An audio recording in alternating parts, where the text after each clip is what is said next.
bu şükürlərdən sonra mümkünləri sizlə bölüşmək istəyirəm. Mən həyatımda bu şükürlər və mümkünləri həyatımın bir parçasına çevirmişəm.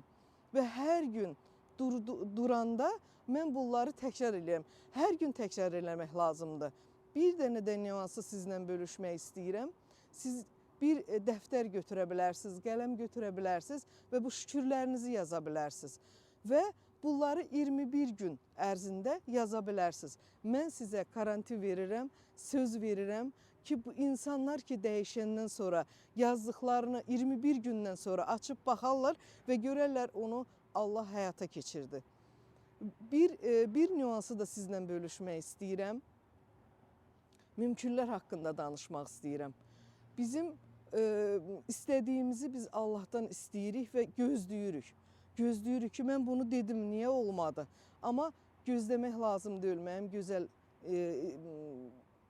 gözəl canlarım, gözəl insanlar. Mən deyirəm səhər-səhər. Mümkünlər insanın arzusuna, çatmağına ən gözəl vasitədir.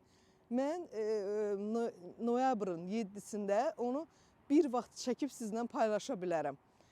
Öz dəftərimə yazdım. Türkiyəyə getmək üçün nələr mümkün? Və mən bu gün mən o arzuma çatmışam. Hesablasaq bəlkə 21 gündə keçib, keçməyib, bəlkə bilmirəm. Amma o nələrdən sonra sizin arzunuzun yerinə yetdiyini siz görəcəksiniz. Nələr mümkün? Bu həyatda nələr mümkün? İstədiyiniz, əlinizdə olanlar üçün bir iş dalınca durub gedəndə onun birinci mümkünlüyünü sormaq lazımdır.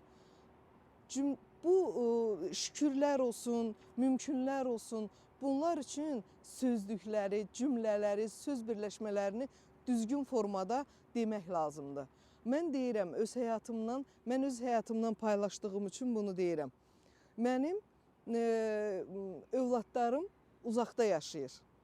Mən ondan bir gün səhər durdum və çox darıxdım. O dəqiqə götürdüm, yazdım. Türkiyəyə getmək üçün nələr mümkün?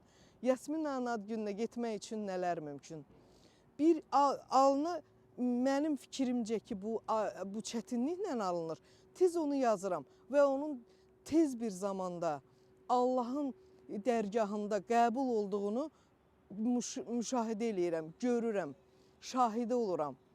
Bu dəyişimi nə qədər fikrimi çatdıra bildimsə, sizi də dəyişməyə, sizi də gözəl həyata